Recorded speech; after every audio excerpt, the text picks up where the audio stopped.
प्रिय विद्यार्थियों, इस चैनल में आप सबका स्वागत है। हम लोग 20 क्वेश्चन ले रहे हैं फिजिक्स से, जो हॉट क्वेश्चन होगा, एग्ज़ाम के लिए बहुत आवश्यक होगा। हर एक एग्ज़ाम में ये क्वेश्चन काम करेगा। तो आज हम लोग उठाएंगे फिजिक्स से 20 क्वेश्चन। तो क्वेश्चन नंबर देखते जाएंगे। क्वेश्चन नंबर 1, पहला क्वेश्चन है कि मुक्त रूप से गिरते हुए पिंड द्वारा तय की गई दूरी अनुक्रमानुपाती है। तो पहला चॉइस में है कि पिंड के द्रव्यमान का, दूसरा है कि गिरने के कुल समय का, तीसरा गिरने के समय के वर्ग का, चौथा गुरुत्वीय त्वरण के वर्ग का। 4 चॉइस हुआ। तो इसका आंसर हो जाएगा सी, गिरने के समय के वर्ग का। तो अब देखिए, कोई वस्तु को फ्रीली नीचे गिरा रहे हैं तो इसके लिए एक सूत्र लिखते हैं कि H बराबर UT plus half GT square. और कोई वस्तु को जैसे विरामावस्था से जब गिराएंगे तो ये हो जाएगा 0। तो आप लिख सकते हैं कि H बराबर हाफ GT स्क्वायर।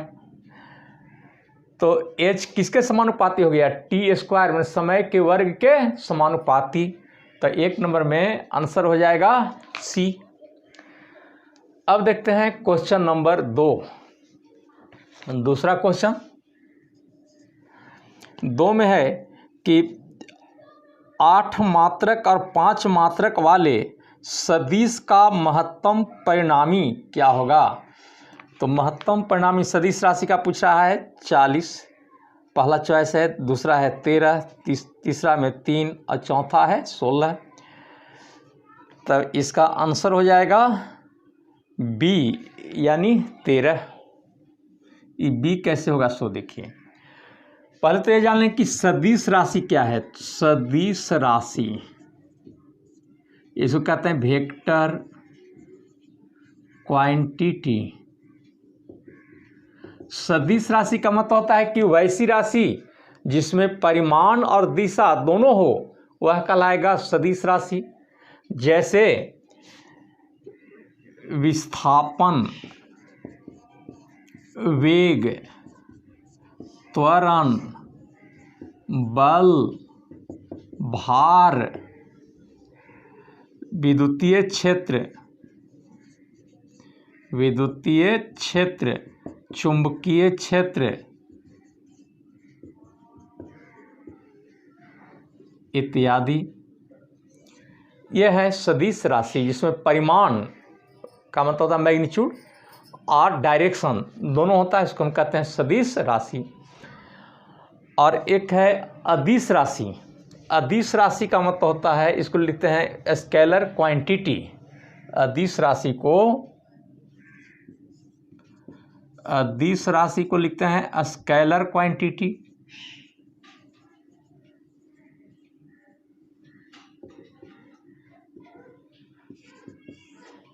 तो अदिश राशि कहते हैं कि वैसी राशि जिसमें केवल परिमाण हो। परिमाण का माने क्या? मात्रा नहीं, मैग्नीट्यूड। डायरेक्शन निश्चित नहीं हो, वह कहलाएगा अदिश राशि।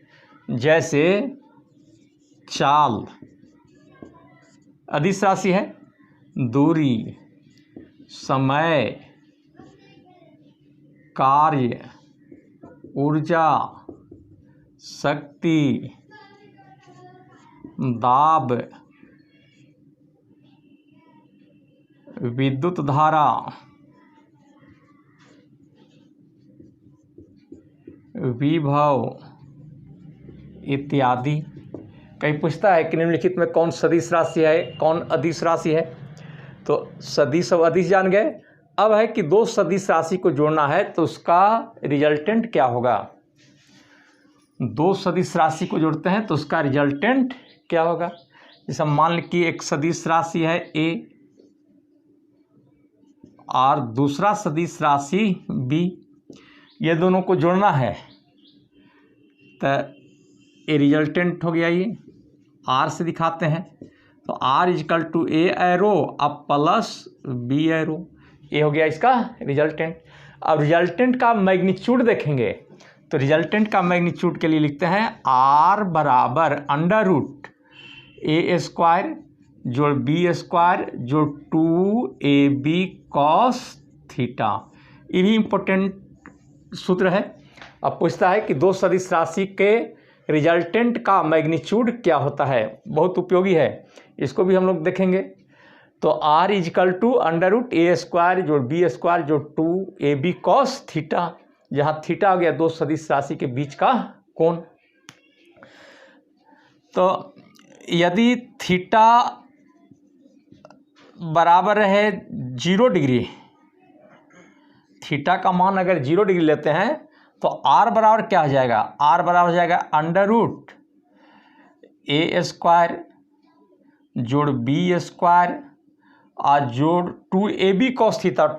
cos 0 का मान होता है 1, तो ये हो जाएगा 2ab प्लस 2ab। तो r इजिकल टू हो जाएगा a प्लस बी का whole square, a plus B का होल स्क्वायर बराबर a² जोड़ b स्क्वायर जोड़ 2ab। अब इसका अंडर रूट है स्क्वायर है हट जाएगा, तो या r बराबर लिखेंगे a प्लस बी। ये दो सदिश राशि का परिमाण है और महत्तम मैक्सिमम मान है a प्लस बी। जो रहेगा कि दो सदिश राशि को जोड़ते हैं तो इसका महत्तम मान क्या होगा, तो महत्तम मान a प्लस बी। चूँकि जानते हैं कि cos 0 डिग्री का मान होता है मैक्सिमम, तो r मैक्सिमम बराबर हम लिख सकते हैं a plus B. r maximum बराबर क्या लिखेंगे, a plus B. r maximum क्यों दिए, चूँकि cos 0 का मान महत्तम होता है, cos 0 का मान कितना होता है 1, तो r मैक्सिमम बराबर हो गया a प्लस बी। और यदि हम ले r इजिकल यदि थीटा इजिकल टू लें 180 डिग्री, तो 180 यानी cos 180 का मान होता है -1, तो ये हो जाएगा r इजिकल टू √a²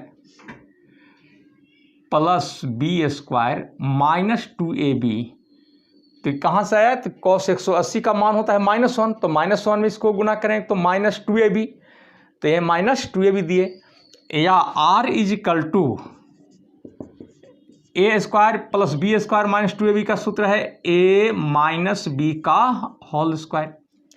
और क्या लिख सकते हैं कि r बराबर a माइनस बी कब आएगा, कि दो सदिश राशि का न्यूनतम मान के लिए न्यूनतम मान निकालना होगा, तो r बराबर a माइनस बी, अधिकतम मान होगा तो r maximum a plus B.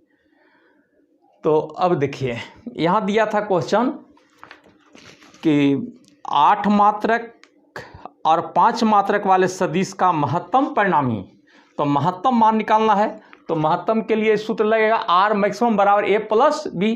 तो यहाँ पर कोई कोण न है, अगर मान ली कोई कोण न दिया रहे तो हम न्यूनतम और अधिकतम लेते हैं। तो यहाँ हो जाएगा सूत्र कौन सा, महत्तम पूछ रहा है, तो महत्तम के लिए r मैक्सिमम बराबर a प्लस बी।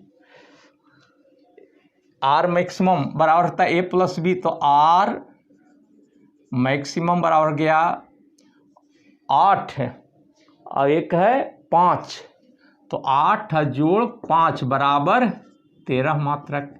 तो इसका आंसर हो जाएगा कौन सा, तो 2 का आंसर हो जाएगा बी यानी 13 मात्रक। 2 नंबर क्वेश्चन हुआ। अब देखते हैं क्वेश्चन नंबर 3। तीसरा नंबर क्वेश्चन क्या है, क्वेश्चन नंबर 3 देखेंगे कि 10 और 18 मात्रक वाले सदिश का न्यूनतम परिणामी, न्यूनतम माने कम, तो न्यूनतम परिणामी कितना हो गया किसका, 10 और 18 का। तो ये r मिनिमम बराबर क्या होता है a minus B, r minimum बराबर a माइनस बी। तो a हो गया कितना 18 और -10 बराबर हो गया 8 मात्रक। तो इसका आंसर कौन सा हो जाएगा, 3 का 8 मात्रक यानी ए। तो 3 का आंसर ए हुआ। ये दोनों क्वेश्चन इंपॉर्टेंट था, यहाँ से क्वेश्चन पूछते रहता है सदिश से, कौन सदिश राशि है कौन अदिश राशि है, कभी इस टाइप का न्यूमेरिकल छोटा छोटा दे देता है, तो इस पर हम लोग ध्यान रखेंगे। और अब देखते हैं क्वेश्चन नंबर 4 नंबर क्वेश्चन देखिए। क्वेश्चन नंबर 4 में है कि एक समान वृत्तीय गति में, पहला चॉइस कि चाल और वेग दोनों अचर होते हैं, दूसरा है कि चाल और वेग दोनों चर होते हैं, तीसरा कि चाल चर और वेग अचर रहते हैं, और 4 में है कि चाल अचर और वेग चर रहते हैं। तो अब पहले देख लीजिए कि ये वृत्ताकार पथ है। तो एक समान वृत्तीय गति में, तो कोई वस्तु मानते हैं यहाँ से चलना शुरू करा, एक करता है, एक समान वृत्तीय गति में है, तो एक समान चाल से जब चल रहा है तो इसका चाल क्या रह जाएगा? अचर। अचर माने जो न चेंज करे, अचर। अमन नहीं, चर माने बदलना, जो न बदले उसको कहते हैं अचर। तो चाल क्या रह जाएगा? अचर रहेगा। लेकिन वेग क्या होगा? मान लीजिए यहाँ पर कोई वस्तु है, तो वेग क्या होगा इसका? तो वेग हर एक पॉइंट पर चेंज होगा।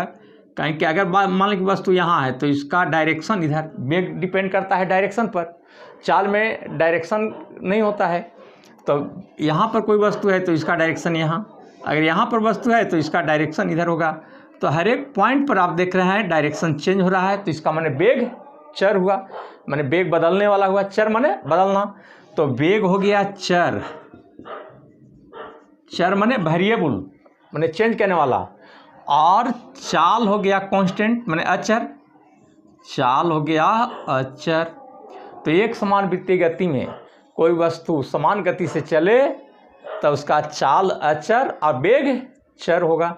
और चर वेग के लिए क्या कहे कि वेग डिपेंड करता है डायरेक्शन पर। तो यहाँ डायरेक्शन चेंज हो रहा है, मान लीजिए कि यहाँ पर वस्तु है तो इसका डायरेक्शन इधर, यहाँ पर वस्तु है तो इसका डायरेक्शन इधर, तो डायरेक्शन चेंज हो रहा है इसलिए वेग चर हो गया। तो इसका आंसर कौन सा लगाएंगे कि चाल हो गया अचर और वेग हो गया चर, यानी डी नंबर। तो 4 का हो गया डी। अब देखते हैं क्वेश्चन नंबर 5। 4 नंबर क्वेश्चन देख चुके और हम लोग 5 में अब देख रहे हैं। देखिए 5 में है कि बोतल की पेंदी भारी बना दी जाती है ताकि, जैसे बोतल है तो बोतल की पेंदी हम लोग भारी बनाते हैं। भारी बनाने से क्या होगा कि इसका गुरुत्व केंद्र नीचे रहेगा, और जिसका गुरुत्व केंद्र नीचे होगा वो अस्थाई संतुलन में रहेगा। तो अस्थाई संतुलन को बनाए रखने के लिए गुरुत्व केंद्र को नीचे होना जरूरी है, और गुरुत्व केंद्र नीचे रहे इसके लिए आधार को चौड़ा बनाना होगा और भारी बनाना होगा। तो इसका आंसर कौन सा हो जाएगा? तो 5 में हो जाएगा कि गुरुत्व केंद्र नीचे आ जाए, यानी बी। गुरुत्व केंद्र जिसका नीचे रहेगा वो अस्थाई, जिसका गुरुत्व केंद्र ऊपर है वो अस्थाई होता है। ये गुरुत्व केंद्र है क्या, इसके बारे में भी जान लीजिए। ये गुरुत्व केंद्र कहते हैं कि किसी वस्तु का पूरा भार जिस बिंदु पर प्रभावी हो उसको कहते हैं गुरुत्व केंद्र। जैसे हम लोग का गुरुत्व केंद्र नाभि है, नाभि हम लोग का गुरुत्व केंद्र रहा। कोई एक समान छड़ है तो उसके बीच में गुरुत्व केंद्र हो जाएगा। तो गुरुत्व केंद्र का मतलब हुआ कि किसी वस्तु का पूरा भार जिस बिंदु पर प्रभावी हो वह हो गया गुरुत्व केंद्र। तो ये 5 का हम लोग देख रहे थे बी। और क्वेश्चन नंबर अब देखेंगे 6। क्वेश्चन 6 में देखें। 6 में है कि संवेग परिवर्तन की दर क्या है? तो संवेग परिवर्तन की दर को हम लोग क्या कहते हैं? बल, यानी बी। 6 का हो गया बी। तो ये 2 चीज़ देखना है। पहला कि संवेग परिवर्तन की दर को, संवेग परिवर्तन की दर को बल कहते हैं। बल यानी फोर्स। संवेग को इंग्लिश में लिखते हैं मोमेंटम। संवेग का हो गया मोमेंटम। तो संवेग परिवर्तन की दर को बल कहते हैं।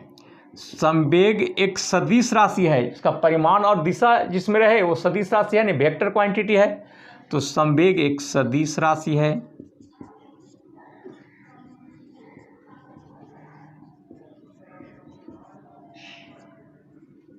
सदिश को लिखते हैं वेक्टर क्वांटिटी।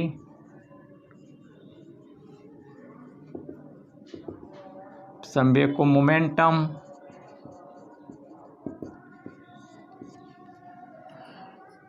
और संवेग का मात्रक, इम्पोर्टेंट क्वेश्चन निकल रहा है कि इस क्वेश्चन से कितना क्वेश्चन निकल सकता है जो परीक्षा के लिए उपयोगी है।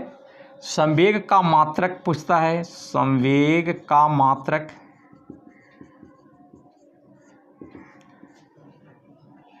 किलोग्राम मीटर पर सेकेंड। जो संवेग बराबर होता है द्रव्यमान गुना वेग। संवेग बराबर होता है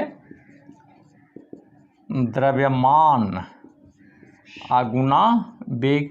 द्रव्यमान के लिए हो गया किलोग्राम, अब वेग के लिए मीटर पर सेकेंड। अब एक और पॉइंट देखेंगे कि संवेग परिवर्तन को आवेग कहते हैं। दर अगर हट गया, ध्यान देना होगा कि खाली दर हट जाने से ये चेंज कर जाएगा। संवेग परिवर्तन को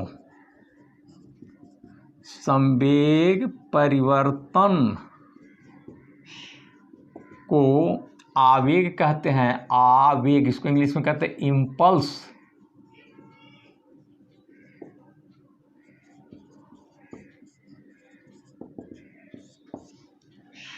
आवेग कहते हैं। आवेग सदिश राशि है। आवेग मैंने इम्पल्स, आवेग सदिश राशि है। इसका मात्रक न्यूटन सेकेंड या किलोग्राम मीटर पर सेकेंड। जो संवेग का मात्रक होता है वही आवेग का भी होता है। तो इसका मात्रक किसका? आवेग का। आवेग का मात्रक, आवेग का मात्रक न्यूटन सेकेंड। और आवेग बराबर क्या होता है? बल गुने समय।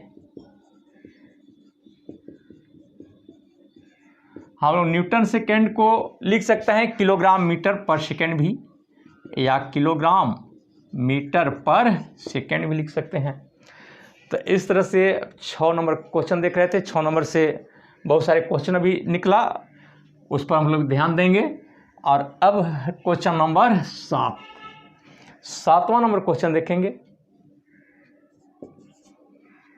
7 में है कि यदि गेंद भी वेग के साथ एक दीवार से टकराती है और उसी वेग के साथ विपरीत दिशा में लौट जाती है तो वेग परिवर्तन है। देखिए, भी वेग से कोई गेंद दीवार से टकराता है, भी वेग से, और उधर से भी वेग से फिर लौट जाता है। तो लौट रहा है तो डायरेक्शन उसका चेंज हो रहा है। तब कह रहा है कि दोनों वेग में अंतर क्या होगा? अंतर माने घटाव, यानी माइनस। और उधर से लौटेगा तो डायरेक्शन चेंज हो जाएगा, तो ये माइनस भी। तो भी वेग से जा रहा है टकराने के लिए, और टक्कर के बाद फिर भी है, लेकिन डायरेक्शन चेंज है तो ये माइनस भी। और अंतर के लिए माइनस देते हैं तो ये माइनस माइनस प्लस, तो भी अभी 2v। तो आंसर हो जाएगा 2v, यानी चॉइस हुआ डी नंबर, 7 का डी। 7 क्वेश्चन अभी देख चुके, और अब देखेंगे क्वेश्चन नंबर 8। क्वेश्चन नंबर 8 देखें। 8 में है कि एक वस्तु समान वेग से चल रही है, तब उसका त्वरण क्या हो जाएगा? तो त्वरण हो जाएगा 0, यानी ए। 0 कैसे होगा? कि एक समान वेग है, और त्वरण के लिए सूत्र जानते हैं कि ए बराबर भी माइनस यू बाई टी।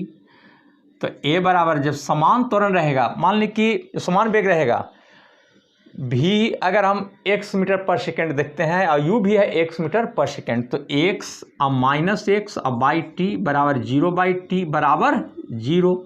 तो त्वरण क्या हो जाएगा? 0। अब देखिए, त्वरण का मतलब क्या होता है? त्वरण कहते हैं वेग परिवर्तन की दर को, वेग परिवर्तन की दर को त्वरण कहते हैं। त्वरण एक सदिश राशि है, सदिश राशि यानी वेक्टर क्वांटिटी। इसका मात्रक मीटर पर सेकेंड स्क्वायर।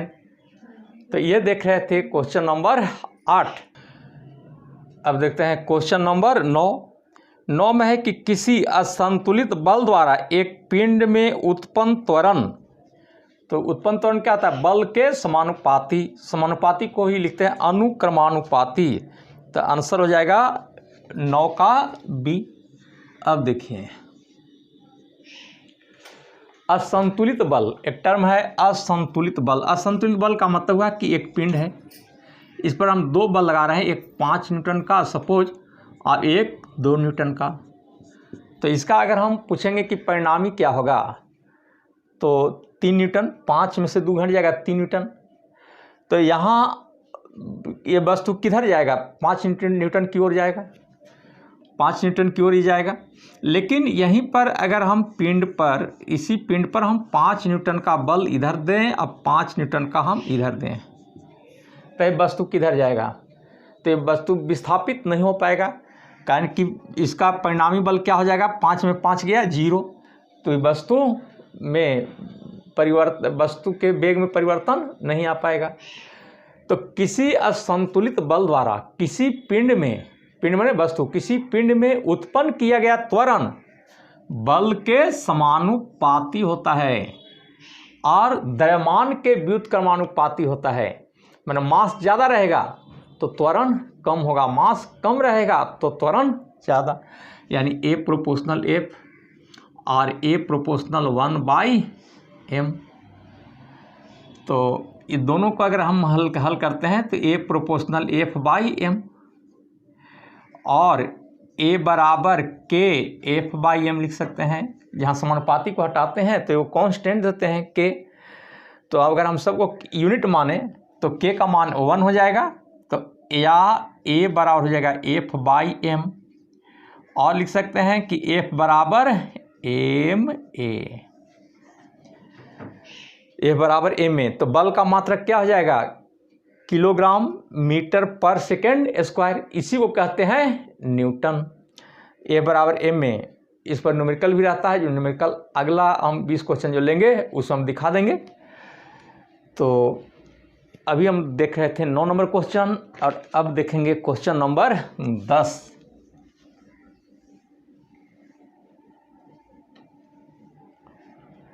क्वेश्चन नंबर 10 में है कि एक समान वेग से चलते हुए जहाज में बैठा एक व्यक्ति ऊपर की तरफ एक गेंद फेंकता है, तो गेंद वापस गिरेगी व्यक्ति के, पहला चॉइस है हाथ में, दूसरा आगे, तीसरा पीछे, चौथा कहीं नहीं। तो कहाँ गिरेगा गेंद, जैसे गेंद को उछाल दिया, एक समान वेग से चल रहा है ये जहाज, तो वैसी स्थिति में गेंद गिरेगा हाथ में, यानी A। 10 का हो गया A। अब देखते हैं क्वेश्चन नंबर 11। क्वेश्चन नंबर 11 में क्या है कि किसी गतिशील पिंड का वेग आधा करने से उसका संवेग क्या होगा। तो पहले देख लीजिए कि संवेग बराबर हो गया द्रव्यमान और गुना वेग।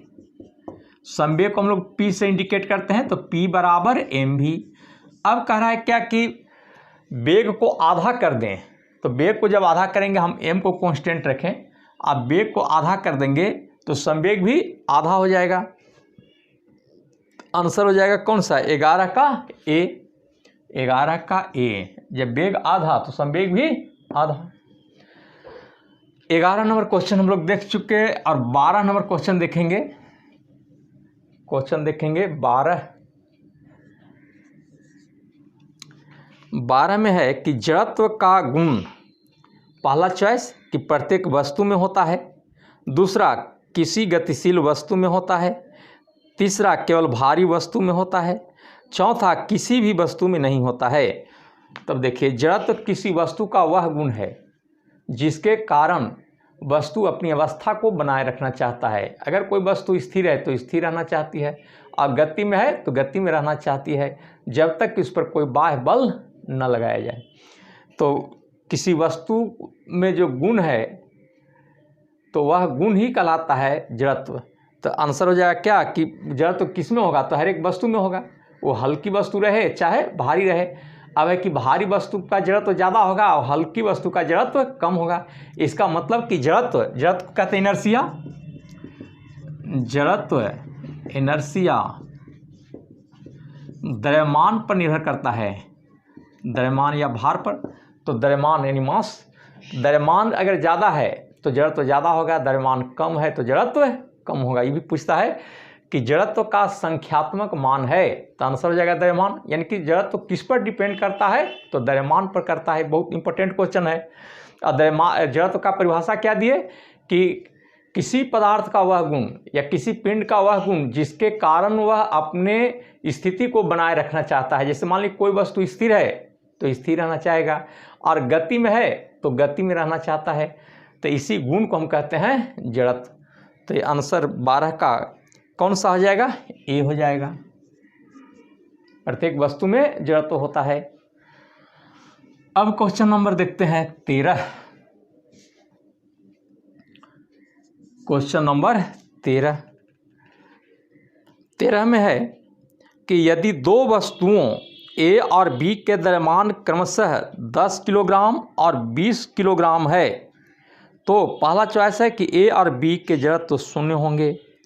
ए का जड़त्व 20 से अधिक होगा, बी का जड़त्व ए से अधिक होगा, और ए और बी के जड़त्व बराबर होंगे। तो क्या जिसका भार ज़्यादा है या जिसका द्रव्यमान ज़्यादा है उसका जड़त्व ज़्यादा होगा, जिसका द्रव्यमान कम है उसका जड़त्व कम होगा, जैसा कि अभी हम लोग देखे थे। तो इस तरह से अगर देखा जाए तो ए का भार है 10 किलोग्राम और बी का है 20 किलोग्राम, तो बी का जड़त्व ज़्यादा होगा, ए का जड़त्व इससे कम होगा। तो आंसर कौन सा आ जाएगा, सी, यानी बी का जड़त्व ए से अधिक होगा। तो 13 का आंसर सी हुआ। अब देखते हैं क्वेश्चन नंबर 14।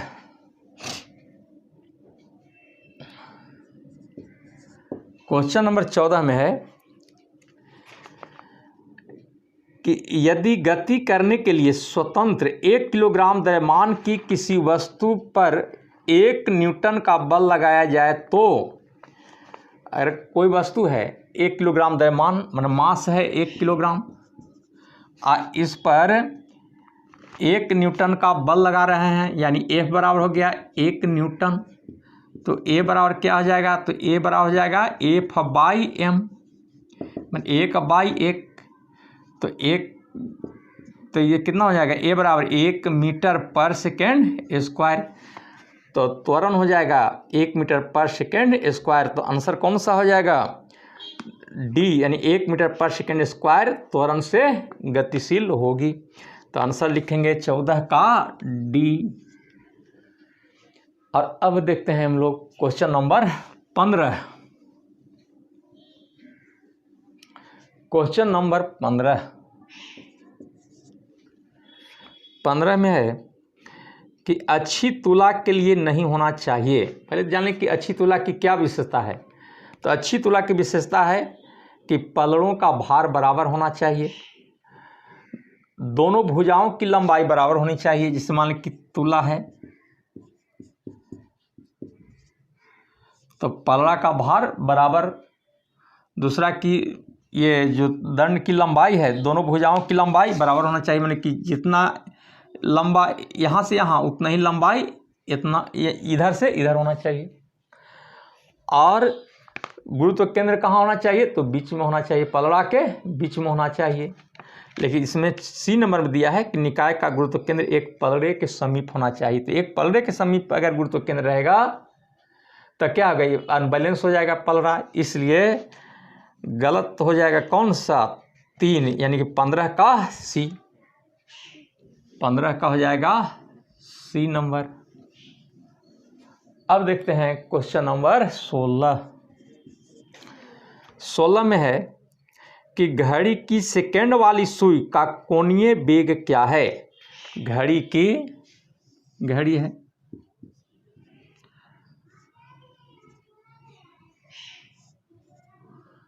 अब कह रहा है सेकेंड वाली सुई, तो कोणीय वेग कहते हैं कि कोई पिंड 1 सेकेंड में केंद्र पर जितना डिग्री का कोण बनाता है वह कहलाएगा कोणीय वेग। कोई पिंड या कोई कण वृत्ताकार पथ में एकांक समय में जितना बड़ा कोण बनाता है वह है इसका कोणीय वेग, यानी एंगुलर वेलोसिटी। तो कोणीय वेग को हम लोग ओमेगा से दिखाते हैं, तो ओमेगा बराबर होता है θ/t। ओमेगा इसको पढ़ते हैं, ओमेगा माने कोणीय वेग, कोणीय वेग, थीटा हो गया कोण, टी है समय। तो कोणीय वेग का मात्रक होता है रेडियन पर सेकेंड। यही पूछता है कोणीय वेग का मात्रक क्या, तो रेडियन पर सेकेंड। तो ओमेगा बराबर हो जाएगा थीटा माने क्या, कोण। तो मान लेते कि सेकेंड वाला सुई यहाँ से चलता है फिर आता है यहाँ, तो कितना डिग्री का कोण हो गया, तो एक वृत्त में कितना डिग्री का कोण, 360 डिग्री। और 360 डिग्री को हम लोग लिखते हैं 2 पाई रेडियन। रेडियन में लिखते हैं तो 180 डिग्री का पाई रेडियन। तो 360 डिग्री का कितना हो जाएगा, 2 पाई रेडियन हो गया। और 60 सेकेंड में ये एक चक्कर लगाएगा तो समय हो गया 60 सेकेंड। तो कट के आएगा कितना, पाई अब बट्टे 30 रेडियन पर सेकेंड। कोणीय वेग का मात्रक क्या हो जाएगा, रेडियन पर सेकेंड। तो इसका आंसर 16 का कौन सा होगा, ए। 16 का ए हुआ। कोणीय वेग क्या सदिश राशि है, वेक्टर क्वांटिटी है, इसका मात्रक पूछता है तो रेडियन पर सेकेंड है। तो अब हम देखेंगे 17 नंबर क्वेश्चन। इस 16 नंबर का अभी देख रहे थे डिस्कशन, अब देखेंगे 17 नंबर क्वेश्चन। 17 में देखिए क्या है, 17 में है कि किसी नियत प्रक्षेपण वेग के लिए पिंड का परास अधिकतम तब होता है जब उसे प्रक्षेपित किया जाता है क्षैतिज तल से कितना डिग्री पर पहले देख लीजिए कि किसी वस्तु को ऊर्ध्वाधर के साथ किसी कोण से फेंका जाए तो इसमें जो गति आएगा ये गति कहलाता है प्रक्षेप्य गति। प्रक्षेप्य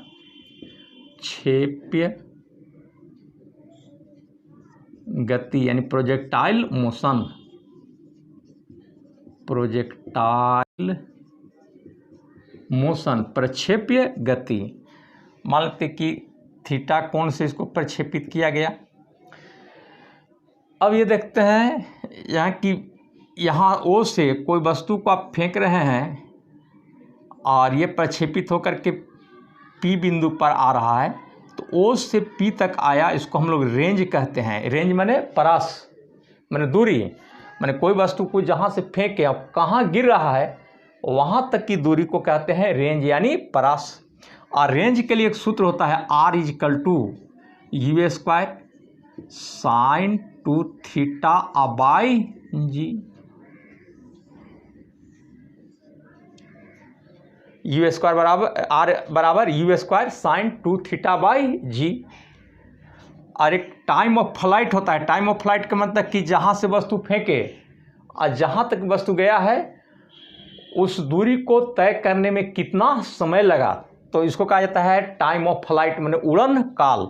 तो उड़न काल के लिए लिखते हैं T बराबर 2u sin थीटा बाई जी। दो सूत्र है, सब सूत्र का यूज होगा।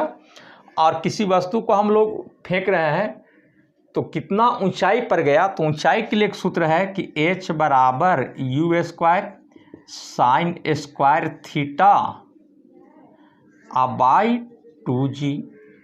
इस सूत्र का हम लोग का यूज होगा आगे न्यूमेरिकल में, न्यूमेरिकल भी करवाएंगे उसमें हम इसका यूज करेंगे। तो अब यह है कि किसी वस्तु को कितना वेग से फेंके कि अधिकतम दूरी तय करेगा। तो अधिकतम दूरी के लिए यहाँ एक चीज़ जान लीजिए कि sin 90 डिग्री का मान होता है अधिकतम।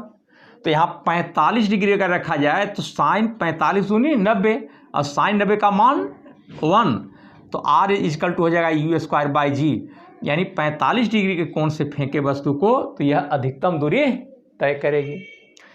और किसी वस्तु को 90 डिग्री के कोण से फेंका जाए तो अधिकतम ऊंचाई तय करेगा। जैसे यहाँ पर ऊंचाई के लिए क्या लिखे हैं, H बराबर u² sin square theta by 2g।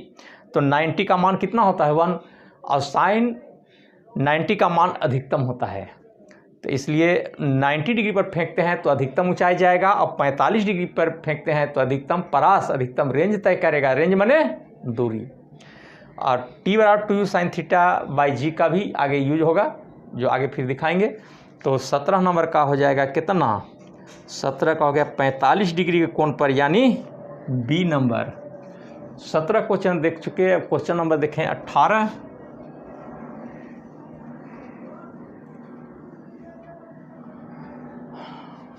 Question number 18 में है कि तोप का एक गोला 1 किलोमीटर पर सेकेंड के वेग से क्षैतिज तल के साथ 30 डिग्री का कोण बनाता हुआ छोड़ा जाता है, तो गोले को उच्चतम बिंदु तक पहुंचने में कितना समय लगेगा। एक गोला को फेंका जा रहा है, तो उच्चतम बिंदु माने यहाँ, तो उच्चतम बिंदु तक जाने में कितना समय लगेगा। तो टी बराबर होता है u sin थीटा बाई जी। यहाँ तक आने में समय लगेगा u sin थीटा बाई जी, और फिर यहाँ से यहाँ तक आने में u sin थीटा बाई जी, और जोड़ देंगे दोनों का तो कुल समय निकल जाएगा 2u sin थीटा बाई जी, जो हम टाइम ऑफ फ्लाइट में लिख चुके हैं, उड़न काल के लिए लिखे हैं। बड़ा टी से लिख रहे थे, बड़ा टी से दिखाते हैं टाइम ऑफ फ्लाइट, तो उड़न काल में 2u sin थीटा बाई जी। लेकिन कह रहा है अधिकतम ऊंचाई पर, तो अधिकतम ऊंचाई पर आ गया यहाँ से यहाँ, तो u sin थीटा बाई जी, अब फिर यहाँ से यहाँ u sin थीटा बाई जी। तो t बराबर अधिकतम ऊंचाई पूछ रहा था, इसलिए सूत्र लगेगा t बराबर u sin थीटा बाई जी। तो u कितना है 1000 मीटर पर सेकेंड, तो 1000 मीटर, 1 किलोमीटर में 1000 मीटर, 1 किलोमीटर पर सेकेंड है, तो इसको 1000 मीटर पर सेकेंड। और साइन थीटा कितना डिग्री के कोण से फेंका जा रहा है, तो इसका हो गया 30 डिग्री के कोण पर। तो साइन 30 का मान जानते हैं कितना होता है 1/2, और जी का मान दिया हुआ है 10, तो ये कितना हो जाएगा, टी बराबर हो गया 50 सेकेंड हुआ। तो 50 सेकेंड, तो चॉइस नंबर कौन सा हो जाएगा, ए, 18 का हो गया ए। अब देखते हैं क्वेश्चन नंबर 19। क्वेश्चन 19,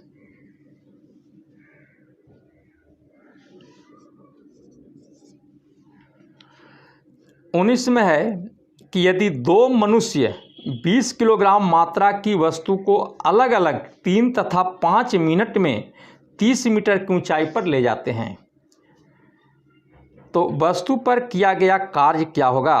पहला चॉइस है कि पहले मनुष्य द्वारा अधिक कार्य होगा, दूसरा है कि दूसरे मनुष्य द्वारा अधिक कार्य होगा, तीसरा दोनों मनुष्य द्वारा समान होगा, और चौथा प्रत्येक मनुष्य द्वारा शून्य होगा। दो मनुष्य 20 किलोग्राम की वस्तु को ऊपर ले जा रहा है, एक को लग रहा है 3 मिनट और दूसरे को लग रहा है 5 मिनट। तब कह रहा है कि किसका कार्य अधिक होगा, तो यहाँ दोनों का कार्य समान रहेगा। आंसर हो जाएगा सी, आंसर हो जाएगा सी, दोनों का कार्य समान। कार्य समान क्यों, तो कार्य समय पर निर्भर नहीं करता है, कार्य तो समय कर रहा है, वो 3 मिनट में करे चाहे 10 मिनट में करे या 10 घंटा में करे, समय जितना भी ले, लेकिन कार्य तो समान है। और कार्य क्या कहे कि समय पर डिपेंड नहीं है, इसलिए दोनों का कार्य क्या होगा, समान। और यहीं अगर शक्ति रहता तो शक्ति बराबर होता है W/T, तो जिसका समय ज़्यादा लग गया उसकी शक्ति कम, और जिसका समय कम लगा उसकी शक्ति ज़्यादा होगा। लेकिन ध्यान दे देंगे यहाँ कार्य पूछा है तो दोनों का कार्य समान होगा।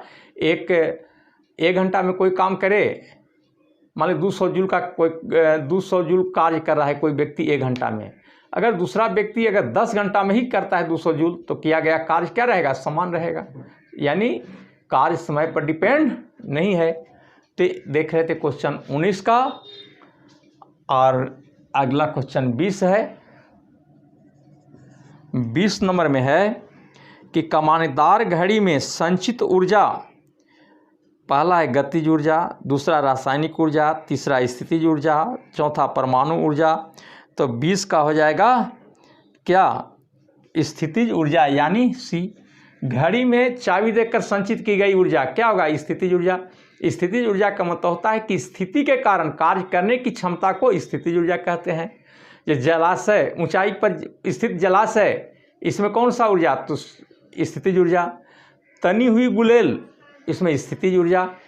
खींची हुई धनुष, स्थितिज ऊर्जा। और ये गतिज ऊर्जा होता है कि गति के कारण कार्य करने की क्षमता को गतिज ऊर्जा कहते हैं। ये चलती हुई ट्रेन, दौड़ता हुआ बच्चा, ये में हो गया गतिज ऊर्जा। और यह रहेगा कि ऊंचाई पर दौड़ता हुआ, या ऐसा कहें कि छत पर दौड़ता हुआ बच्चा, तो छत पर क्या ऊंचाई है, और बच्चा दौड़ भी रहा है तो वहाँ स्थितिज ऊर्जा गतिज ऊर्जा दोनों। उड़ती हुई चिड़िया, इसमें स्थितिज ऊर्जा गतिज ऊर्जा दोनों। उड़ता हुआ वायुयान, स्थितिज ऊर्जा गतिज ऊर्जा दोनों। तो इस तरह से आप हम लोग 20 क्वेश्चन देखे और फिर हम आगे 20 क्वेश्चन लेकर के आएंगे। तो इसमें आप मेहनत करते रहेंगे। 20 क्वेश्चन हॉट क्वेश्चन है, इम्पोर्टेंट क्वेश्चन है परीक्षा के लिए। परीक्षा का समय निकट आ रहा है, इसको देखते हुए मेहनत में लगे रहेंगे। तो फिर हम आएंगे अगला दिन 20 क्वेश्चन लेकर के। धन्यवाद।